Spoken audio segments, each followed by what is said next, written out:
আসসালামু আলাইকুম সম্মানিত গাইস, আপনারা দেশ এবং দেশের বাহির থেকে যারা যারা আমাদের ভিডিওটি দেখছেন সবাইকে জানাচ্ছি আন্তরিক মুবারকবাদ।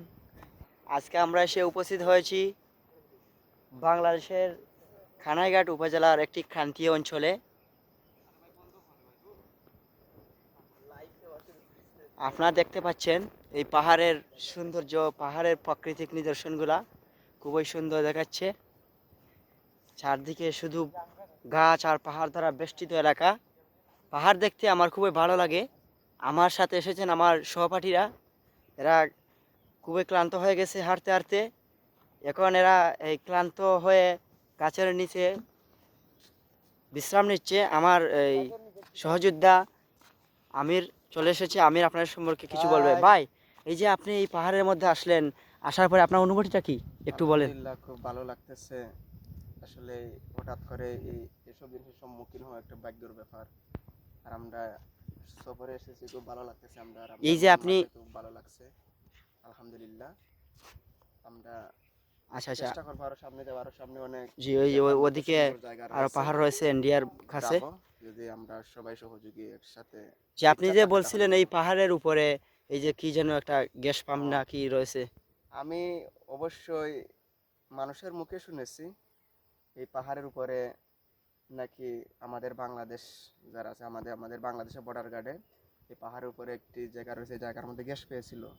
আর যখন এই জায়গার মধ্যে গ্যাস পেয়েছিল, গ্যাস পাওয়ার পর ইন্ডিয়ার মানুষরা জেনে ফেলছে যে আমরা গ্যাস পেয়ে ফেলছি বাঙালিরা, তখন ইন্ডিয়ার মানুষরা হেলিকপ্টার নিয়ে, আমি কিন্তু সত্য কিনা আমি তা বলতে পারবো না, আমি অন্য মানুষের মুখে শুনেছি, তখন তারা হেলিকপ্টার নিয়ে এসে এই গ্যাস পাম্পের মধ্যে তারা যে আমরা কিন্তু বম নিক্ষেপ করছে। বম নিক্ষেপ করার পর এই জায়গা উড়িয়ে দিয়েছে বা জ্বালিয়ে দিয়েছে। এখন পর্যন্ত এই জায়গার মধ্যে দাগ রয়েছে জ্বালানো। যে আপনি যে কথাটি বলছেন, আমরা কিন্তু এই জায়গাটি পর্যবেক্ষণ করে আসছি। ওখানে যাওয়ার পর আপনি যে এরকম বলেছিলেন যে এই পুরনো নিদর্শন আছে, এই জায়গাটা একেবারেই কালো হয়ে গেছে, আমরা কিন্তু এই জিনিসটা ওখানে গিয়ে খুবই দেখতে পারছি। এবং আপনাকে আবার যাচাই করার কারণ হচ্ছে এটা সঠিক কিনা। আমি শুনেছি অনেক আগে, মানে সম্ভবত আমাদের জন্মের অনেক আগে, এই জন্মগ্রহণের অনেক আগে এই জায়গার মধ্যে ইন্ডিয়ার মানুষ হেলিকপ্টার নিয়ে বম দিয়ে নিক্ষেপ করছে। বম নিক্ষেপ করার কারণে এই জায়গা জ্বালিয়ে পুড়িয়ে দিয়েছে।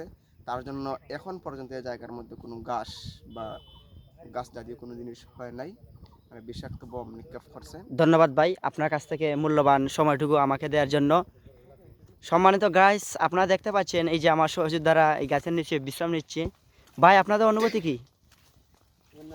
হ্যালো ইনাম ভাই, আপনার অনুভূতি কি একটু বলেন তো। খুবই ভালো। এখানে আসার পর আপনার ফিলিংসটা কিরকম কাজ করছে? ওনার পিছনে দুজন মানুষ আছে, তারা পুরুষ নাকি মহিলা? মহিলা। না, ওদের হয়তোবা এই জায়গায় অপ্রস্তুত লাগতেছে আসার পরে। সম্মানিত গাইস, আপনারা দেখতে পাচ্ছেন এই পাহাড়ের সাবলীল সৌন্দর্য জিনিসগুলাকে। আমরা উপস্থিত হব আপনাদের সামনে অন্য কোনো কন্টেন্ট নিয়ে, ভিডিও নিয়ে। আজকে এই পর্যন্ত যাও, যেতে হবে অনেক দূর।